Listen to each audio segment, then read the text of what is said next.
আসসালামু আলাইকুম। আমাদের এই প্রিয় চৌগাছায় অনেক সুন্দর দেখেন ইফতারির আয়োজন করছে আমাদেরই বড় ভাই ভাগার। এই যে বড় ভাইদের আছে 99 ব্যাচের পক্ষ থেকে এই যে আমাদের সব বড় ভাই, এই বড় ভাই আপনারা যদি এই ইফতারি সম্পর্কে কেন দিচ্ছেন, কেউ তো আপনাদেরকে বলে নাই, আপনারা নিজে উদ্যোগে দিচ্ছেন তাই না? সেই উদ্দেশ্যে আপনারা যদি একটু বলতেন। আসসালামু আলাইকুম, আমি মোহাম্মদ সাদেকুর রহমান ডালিম, 99 ব্যাচের এক বন্ধু। আমি এখানে 99 ব্যাচের সকল চৌগাছা থানার বন্ধুরা মিলেই এই আয়োজন। এটা এবছর যে প্রথম করছি তা না, এটা করতেছি হলো আরও এর আগে 2 বছর আমাদের মিস হয়েছে, তার আগে আরও 3 বার আমরা দিয়েছি।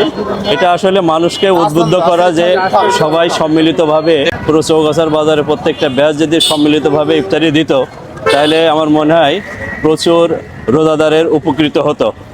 সেই উদ্দেশ্য নিয়ে আসলে আমাদের এই কাজটা করা। আমরা চাই যে সকলে এইভাবে বিত্তবান যারা আছে সমাজের সবাই এগিয়ে আসুক, সবাই ইফতারি দিয়ে। বিষয়গুলো শুধু ইফতারি না, আমরা আরও অনেক কিছু সমাজে ভালো ভালো কাজ আছে, যে সেই কাজগুলোতে আমরা সবাই মিলে আমাদের চৌগাছাবাসী সমস্ত ব্যাচ, শুধু আমাদের যে 99 ব্যাচ তা না, যারা আছে সম্মিলিতভাবে আমরা চেষ্টা করি। সমাজে কিছু ভালো ভালো কাজ আছে, যেমন রাস্তাঘাট নির্মাণ, তারপর মসজিদ মাদ্রাসা আছে, তারপরে এতিম বাচ্চারা আছে, তাদের যে শিক্ষা প্রতিষ্ঠান সেখানে ধর্মীয় অনুদান, তাই না? আসসালামু আলাইকুম, 99 ব্যাচ মোহাম্মদ রনি মিয়া। আমরা মাসব্যাপী যে ইফতার গত 2-3 বছর ধরে আমরা দিচ্ছি। আমি আশা করব সমস্ত ব্যাচের সবাই যদি এই উদ্যোগটা নেয় তো চৌগাছায় যত রোজাদার আছে আমার মনে হয় সব ব্যাচ যদি এভাবে দেয় তো সমস্ত রোজাদারের কাছে ইফতার পৌঁছানো সম্ভব।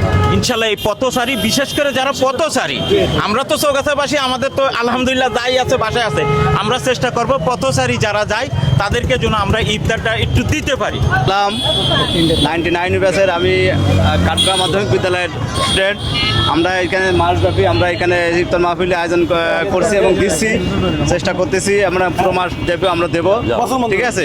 এবং আমাদের যদি কেউ বিদ্যমান আমাদের সহযোগিতা হাত বাড়ায় যায়, তাকে আমরা ধন্যবাদ তাদের আমরা গ্রহণ করবো। ধন্যবাদ।